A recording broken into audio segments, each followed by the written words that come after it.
पोल क्या कहता है, बस सीएनबीसी आवाज देखिए, एक बड़ा ब्रोकर पोल करा रहा है और उसके फाइंडिंग्स आशीष ने निकाले हैं कल, और हम ये जानने की कोशिश कर रहे हैं ये मोमेंटम क्या कंटिन्यू रहेगा अब, और क्या रैली देखी गई है मार्च लो से 65-70% की शेयर बाजार में। और सबके जहन में सवाल यही है, सेंटा आएंगे, सबको गिफ्ट देंगे।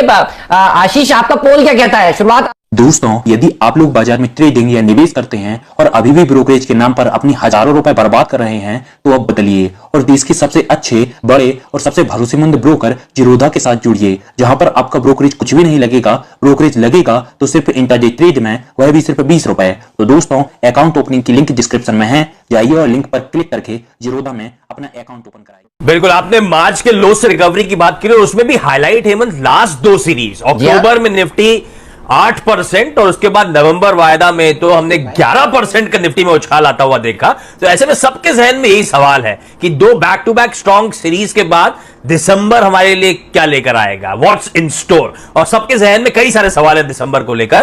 तो ऐसे में सीएनबीसी आवाज ने हमेशा की तरह देश के तमाम जाने माने ब्रोकर्स के बीच में एक पोल कराया। उन पोल की फाइंडिंग्स मैं आपके सामने रिवील करता हूं। सबसे पहला सवाल था कि एक टेरिफिक नवंबर के बाद मूड कैसा है, आपका सेंटिमेंट निफ्टी को लेकर कैसा है दिसंबर महीने, दिसंबर सीरीज को लेकर, बुलिश है, बियरिश है, न्यूट्रल है। इंटरेस्टिंगली मेजॉरिटी 56% लोग अभी भी बियरिश बुलिश नजर आएंगे, जो 56% रिस्पोंडेंट्स थे, और जो नहीं है उनमें भी 39% न्यूट्रल है, ना कि बियरिश। तो इस तरह का मूड अभी भी दिसंबर वायदा के आगाज होता है तो आपको नजर आएगा। तो अगला सवाल मेरा बड़ा ऑब्वियस था कि निफ्टी यहां से कहां जा रहा है, आप निफ्टी के क्या टारगेट्स देख रहे हैं दिसंबर महीने के लिए, दिसंबर वायदा के लिए। कई सारे विकल्प दिए थे, लेकिन जो मौजूदा स्तर है उनसे ऊपर ही शायद बाजार आपको नजर आए। ये पोल के रिप्लाईज बिल्कुल क्लियरली हाईलाइट कर रहे हैं। 13,000 से 13,500 के बीच में 52% पोल रिस्पोंडेंट्स मानते हैं इस जोन में आपको दिसंबर में निफ्टी नजर आएगा। इनफैक्ट 11% तो 13,500 के ऊपर जाने की बात कर रहे हैं, यानी कि जहां हम खड़े हैं दरअसल उससे 63%, 2/3 कह रहे हैं आपको दिसंबर में बाजार ऊपर ही इन लेवल से नजर आएगा। रेंज है मोटा मोटी 13,000, 13,500 और कुछ लोग मानते हैं 13,500 के बियॉन्ड भी। तो फिर अगला सवाल था, जब आप लोग तेजी की बात करें तो क्या वाकई इस समय आप इन करंट लेवल्स पे बाजार में खरीदारी कर रहे हैं? 61% कह रहे हैं जी हां, हम अभी भी बाजार में पैसा डाल रहे हैं, अभी भी बाजार में खरीदारी कर रहे हैं। अच्छा, नवंबर सीरीज की एक हाईलाइट थी कि निफ्टी तो 11% बढ़ा, निफ्टी बैंक में आपने नोटिस करा होगा 23% का उछाल था। तो मेरा अगला सवाल उन सबसे था कि क्या दिसंबर में भी निफ्टी बैंक निफ्टी को आउट परफॉर्म करेगा? 78% ओवरवेलमिंग, 3/4 से ज्यादा रिस्पोंडेंट्स कह रहे हैं हां साहब, निफ्टी बैंक निफ्टी को दिसंबर में भी आउट परफॉर्म करता हुआ आपको नजर आएगा। तो अगला सवाल था, फिर थोड़ा सा मैं सेक्टर और स्टॉक्स की तरफ बढ़ रहा था, तो अगला सवाल था कि ऐसे तीन कौन से सबसे बेहतरीन सेक्टर्स हैं जिसपे आप लोग सबसे ज्यादा बुलिश है, सबसे ज्यादा पैसा झोंक रहे हैं। पहले पायदान पे बैंक्स, उसके बाद फार्मास्यूटिकल्स और तीसरे पायदान पे दरअसल इक्वल नंबर ऑफ रिस्पोंडेंट्स ने उस सेक्टर्स की बात करी, इसलिए तीसरे पायदान पे मैंने दोनों को रख दिया है, इंश्योरेंस और रियल एस्टेट, रियलिटी। तो बैंक्स, फार्मा, उसके बाद इंश्योरेंस और रियलिटी सबसे प्रेफर्ड पॉकेट्स हैं एक्सपर्ट्स के।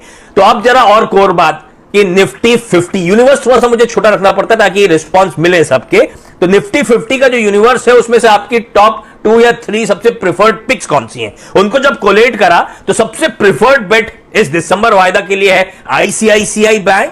इंटरेस्टिंगली दूसरे पायदान पे इस बार है अदानी पोर्ट्स और तीसरे पायदान पे एचडीएफसी लाइफ। बहुत लोगों ने कंसेंसस सब कह रहे थे इन तीन स्टॉक्स के बारे में कि दिसंबर में ये आउट परफॉर्म करते हुए नजर आएंगे। और लास्ट में मैंने एक सवाल पूछा, हम लोग कई बार लगातार चैनल पे कहते रहे कि सोने पे एक्सपोजर रखिए, तो मैंने इस बार सवाल फिर से उठाया कि अभी भी क्या आप लोग पोर्टफोलियो में सोने को ऐड कर रहे हैं, खरीदारी करके चल रहे हैं? 76% कह रहे हैं हां साहब खरीदारी कर रहे हैं। इनफैक्ट अगर आप एसआईपीस कर रहे हैं तो एसआईपीस को गोल्ड में भी कंटिन्यू करना चाहिए। चलिए, ये राय आपको आती हुई दिख रही है हेमंत जी। बहुत सारी चीजें तो हम लोग, आप देखिए मिड नवंबर से इस बात पर बिल्कुल अडिग है कि 2-3 अगर आपको लॉन्ग पिक्स दिख रहे हैं दिसंबर की एक्सपायरी में तो वो है एक एचडीएफसी लाइफ और दूसरा आईसीआईसीआई बैंक। और आशीष जी ने बहुत ही शानदार तरीके से समझाया कि कौन से 3 सेक्टर्स हैं जहां पर आप लॉन्ग साइड पर नजर रख सकते हैं। मेरा ध्यान इंश्योरेंस पे जा रहा है क्योंकि बैंक्स और फार्मा तो ओवर डिस्कवर्ड, आप यूं समझिए ही। और दिसंबर के सितारे में मेरे ख्याल से शायद ही कोई इंश्योरेंस कंपनी बची थी जिसका नाम हमारे बहुत शानदार टेक्निकल पैनल ने एक पोजिशनल ट्रेड के लिए नहीं लिया। तो एक काम हमें करना है, 13,500 का एक तो टी शर्ट बनवानी है। आशीष भाई ने हमें बहुत सारे काम दे दिए हैं कि ये 13,000 पे रुकेगा नहीं, 13,500 जाएगा आशीष भाई। और आपको ये काम करना है कि जैकपॉट का सिलसिला जारी रखना है। अगर 13,500 देखे जाएगा तो मिड कैप्स में तो बहुत बड़ी तेजी देखने को मिलेगी। मिड कैप्स के ऊपर क्या कह रहे थे आपके पोल के पार्टिसिपेंट? अच्छा, कितने लोगों से आपने लगभग बात की होगी? ये मेरे ख्याल से 20 से 30 के बीच में पोल रिस्पॉन्डेंट्स थे और कल देर रात तक रिप्लाईज आते हुए नजर आए। अच्छा, जहां तक मिड कैप्स की बात है, ब्रॉडर मार्केट में भी एक्सपर्ट्स बुलिश है, लेकिन मैं उन स्टॉक्स को नहीं पोल में इनकॉर्पोरेट कर सकता हूं क्योंकि वो यूनिवर्स बहुत बड़ा है, तो रिस्पांस मिलते नहीं है। इसलिए मैं हमेशा यूनिवर्स को रिस्ट्रिक्ट करता हूं निफ्टी 50 के, ताकि रिस्पॉन्सेज मिले और ताकि हमें सबसे प्रिफर्ड पिक सामने नजर आए।